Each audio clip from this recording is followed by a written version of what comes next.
Alright, now you should have the second note sheet, and this time we're going to talk more about quadratic functions in the form of an equation.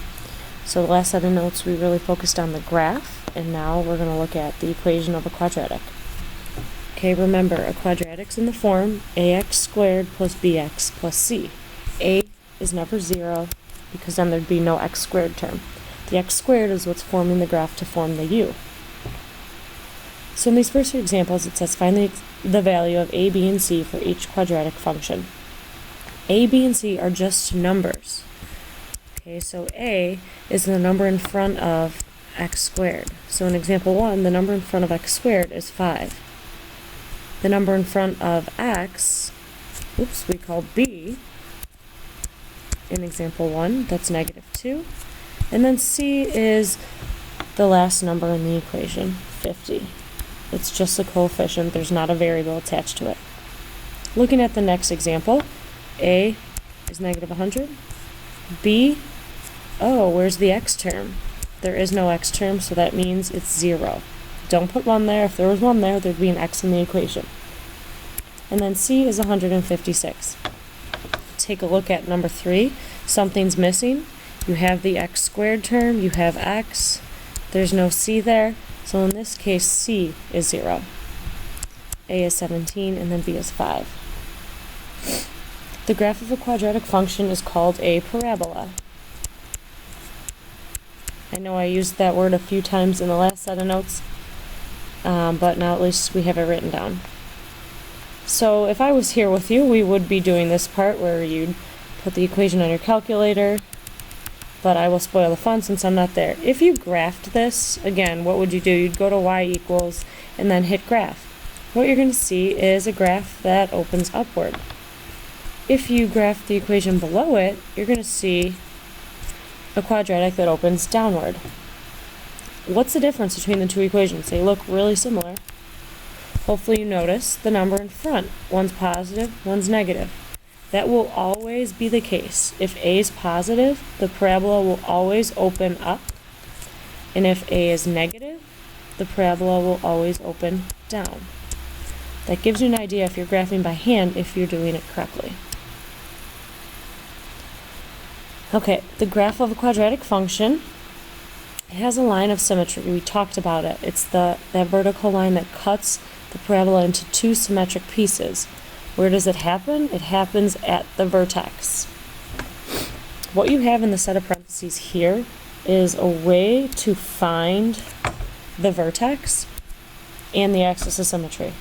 So what I want you to know is that the vertex is an ordered pair, x comma y. Now, if you don't have a graph and you just have an equation, you have to find the vertex. I'll show you a way to do it on your calculator when I'm back in class, but for now, you can find it algebraically. The way you find the x-coordinate, which is the same as the axis of symmetry, is by finding what -b over 2 times a is, or the opposite of b, opposite sign. Okay, well, how do you find y? Well, you find y by plugging in what you got for x into the original equation.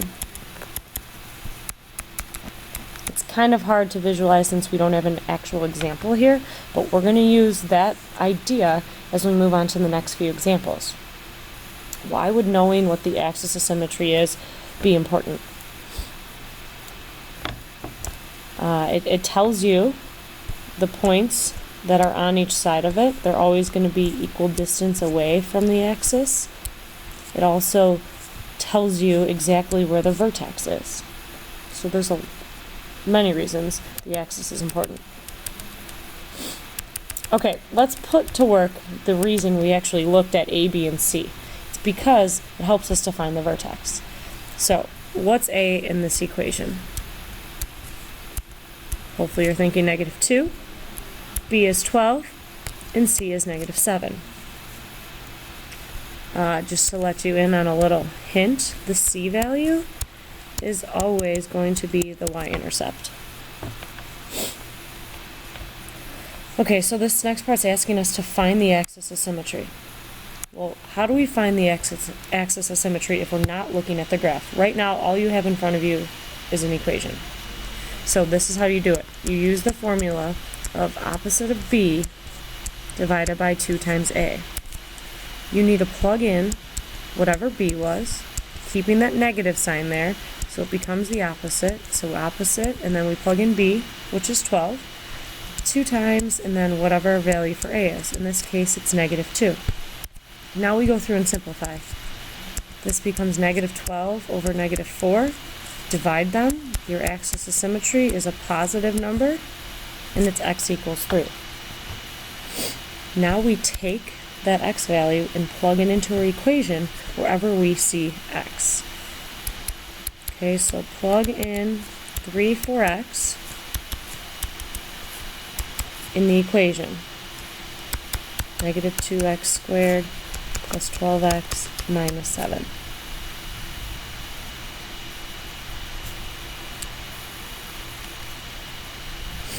Okay.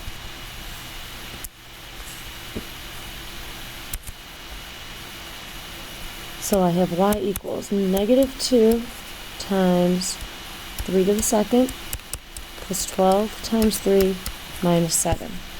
Now, if you have your calculator, you can absolutely just plug that right in your calculator. Don't forget about the negative, and also don't forget to square the 3.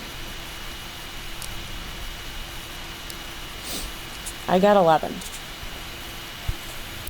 I did that in my calculator. You could always, of course, think about it. This is -2 times 9, so that's -18 plus 36 minus 7. Again, the long way, I get 11. So y is 11. So what does y tell us? Well, remember, that y coordinate is the y coordinate of the vertex. So your vertex is an ordered pair. You take x from the axis of symmetry, and then we take our y coordinate that we found by plugging x in. That's your vertex. Let's do another one. Identify A, B, and C. I only see 2 terms. Figure out which one's missing and which one gets the 0. A is 3. There's not an x term there, so B is 0 and C is 15. If we go to find the axis of symmetry, -b over 2a, if you go to plug in a 0, 0 can't be negative, but 0 divided by anything is just 0. So when we go to find the vertex, this is going to make it a lot easier since we're just plugging in 0 for x. If you see what's going to happen, sure, you do not need to waste your time. 0 times anything is 0. And we get the y coordinate is 15. So our vertex for this specific quadratic is the ordered pair 0, 15. It happens to be the same as the y-intercept. That will happen when there's not a b value. Alright, hang in there, we're almost done. How can you determine if there's a maximum or a minimum value?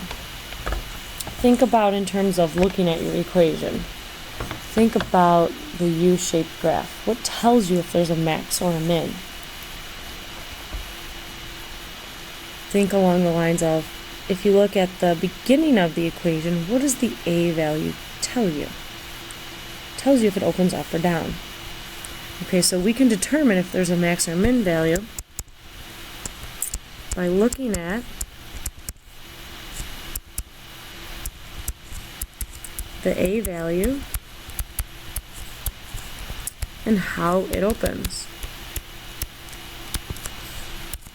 So, option 1. If a is positive,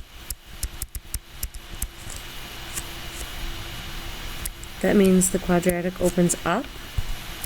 Your vertex is down here at the bottom, and that would be a min. Your second option,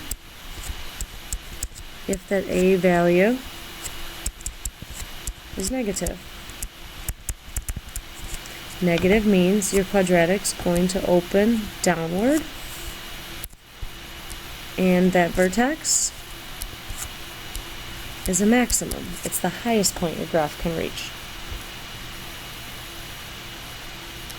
Alright, so we're going to use that, and we'll only do number 6. I'll pick up with number 7 when I get back with you. Alright, so tell whether the function has a minimum or a maximum value. Then find the value and the axis. So, what did we just talk about? How do you know if there's a max or min? Look at the a value. It says -3. I know negative means that it's going to open down, which tells me my vertex is a maximum. Now, let's find that value. There's a trick. The axis of symmetry, remember, is x. The value is whatever y is, the y coordinate of the vertex. So nothing's changing from the last few problems that we did. Just the words, the way you're being asked to find these values, it just looks different. You're actually finding the exact same features. So let's start with the axis of symmetry. Opposite of b over 2a. Look here, we're plugging in a -12 over 2 times, and then -3. Negative and a negative become positive. 2 times -3 is -6. So your axis of symmetry is -2. Okay, so now how do we find that maximum value or that y coordinate? The same as we found the other ones. We go and we plug x into the equation, or -2 in for x. So we'd be finding f of -2.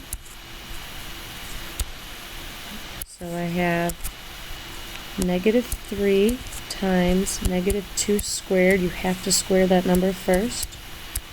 Times -12 times -2. Or sorry, minus 12 times -2, and then plus 10.